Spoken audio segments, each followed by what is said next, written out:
नमो अरहंताणम नमो अरहंताणम नमो अरहंताणम। काम को छोड़ना, अकाम होना और काम का परिष्कार करना दो बातें हैं। अकाम कितने लोग बनेंगे, सन्यासी कितने बनेंगे? नमक जितने भी नहीं, आटे में नमक जितने भी नहीं। तो क्या से संसार सारा दुख भोगने के लिए पैदा हुआ है? क्या मानसिक अशांति और कष्ट उठाने के लिए पैदा हुआ है? बिल्कुल नहीं। एक मार्ग खोजा गया और वह मार्ग सर्व सुलभ बन गया। मैं देखता हूं आज सुलभता की और सरलता की बहुत अपेक्षा है। जटिल मार्ग बहुत चिरजीवी नहीं हो सकता। जिन जिन साधकों ने भी जटिल प्रक्रिया को अपनाया, बात चली नहीं। बौद्धों में ध्यान की पद्धति बहुत जटिल, इतनी जटिल शायद छूट गई। विपश्यना हमारे सामने है, किंतु विपश्यना उनकी मूल पद्धति नहीं है। यह तो बाद में विकसित हुई है, छूट गई। और इसलिए छूटी, इतना भेद, इतना प्रभेद कि विशुद्धि मग्ग को पढ़ने वाला स्वयं जटिलता में फंस जाता। इतनी जटिल बात चलेगी कैसे? दुनिया में वही बात व्यापक बन सकती है जो सरल होती है। इसी समस्या को ध्यान में रखकर बौद्ध आचार्यों ने विपश्यना को सामने रख दिया। वह सरल पद्धति है। शायद जैनों में भी धर्म ध्यान की पद्धति छूट गई, और छूटने का एक कारण यह जटिलता भी हो सकता है। व्यापक नहीं बनी, जरा जटिल सी लगी, छूट गई। यह प्रेक्षा ध्यान की पद्धति उसी की प्रतिक्रिया हो सकती है कि सर्वजन को एक सरल पद्धति चाहिए। जो पद्धति जितनी सरल होती है उतनी सुलभ होती है और उतनी जनग्राह्य होती है। मैं मानता हूं यह एक बहुत सरल पद्धति हमारे सामने है। इसके द्वारा काम का परिष्कार किया जा सकता है और घर में रहते हुए किया जा सकता है। आचार्य श्री तुलसी ने एक सूत्र दिया, धर्म के क्षेत्र में क्रांतिकारी सूत्र दिया, और वह यह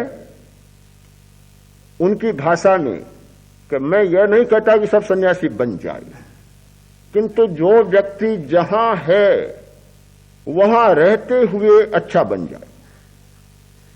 चाहे व्यापार करे, चाहे राजनीति में रहे, चाहे वकालत करे, चाहे यूनिवर्सिटी में जाए, किसी भी क्षेत्र में, जीवन के किसी भी व्यापार में जाए, किंतु अच्छा आदमी बन जाए। यह बात सर्वमान्य हो सकती है। अणुव्रत की बात सर्वमान्य हो सकती है। अगर यह घोषणा होती कि हर व्यक्ति को महाप्रति बनना है, सन्यासी बनना है, तो जो स्वर उठता उठने से पहले ही नीचे गिर जाता। असंभव बात, अकल्पित बात जो हो नहीं सकती। हमेशा परिणाम पर दीर्घ दृष्टि से सोचने वाला व्यक्ति उस संभावना को प्रस्तुत करता है समाज के सामने कि जो ग्राह्य हो सकती है। असंभव बात कभी ग्राह्य नहीं होती। आज हमारे सामने यह संभावना है, और यह निश्चित संभावना कि काम का परिष्कार किया जा सकता है। घर में रहते हुए भी किया जा सकता है, परिवार के बीच में रहते हुए भी किया जा सकता है।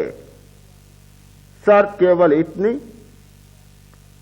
परिष्कार का आलंबन लें, सूत्रों को अपनाएं जिनसे परिष्कार हो सके। उन सूत्रों में दो सूत्रों की चर्चा पहले की, और तीसरा सूत्र है आज का कि परिणाम दर्शी दृष्टि का विकास करें। दृष्टि को ऐसा बनाएं कि केवल घटना पर ही न उलझे, कोई भी बात सामने आए, प्रिय या अप्रिय, प्रिय बात आने पर राग पैदा न करें, उसमें उलझे नहीं, अप्रिय बात आने पर तत्काल भ्रिकुटी न तने, पहले सोच लें क्या परिणाम होगा, इस अप्रिय बात का भी परिणाम क्या होगा। कभी कभी ऐसा होता है कि अप्रिय बात भी बहुत अच्छी हो जाती है, वर्तमान में तो अप्रिय लगती है किंतु बात बहुत अच्छी बन जाती है। एक पागल लड़का था, एक बीमार आदमी जा रहा था और बीमार वह भी पागल बना हुआ, दिमाग खराब। उस लड़के ने पत्थर फेंका और उसके सिर पर जाकर लगा, इतना गहरा लगा, घाव हो गया, खून आने लगा, इतना खून आया, स्वस्थ हो गया, पागलपन मिट गया। कोई खराब खून जमा हुआ था, इलाज करा रहा था, दवा ले रहा था, ठीक नहीं हो रहा था, पत्थर फेंका, वह खराब खून सारा निकल गया और बिल्कुल स्वस्थ हो गया। कभी कभी अप्रिय लगने वाली घटना भी अच्छा परिणाम ला देती है।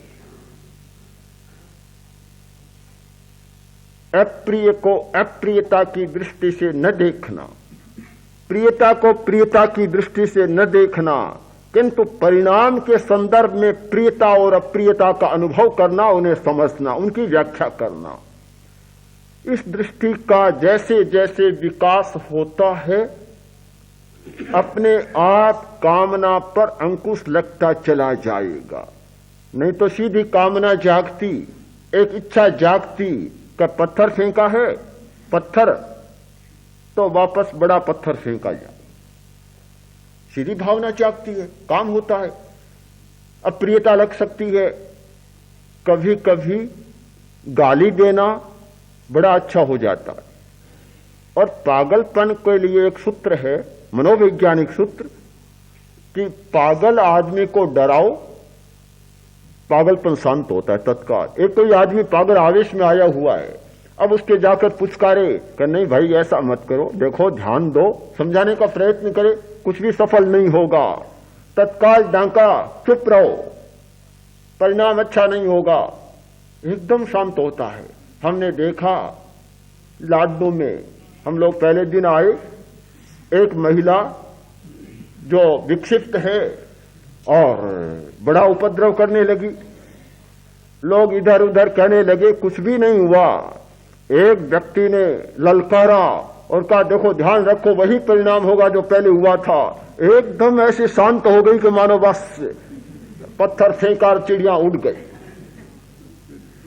पागल आदमी को डराने से पागलपन शांत होता है, हाँ कभी कभी।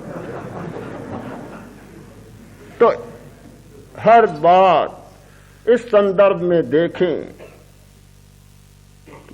घटना को पढ़ें, प्रवृत्ति को पढ़ें, परिणाम को पढ़ें और कुल मिलाकर एक निष्कर्ष निकालें। तो ये परिणाम दर्शन काम के परिष्कार का एक महत्वपूर्ण सूत्र है।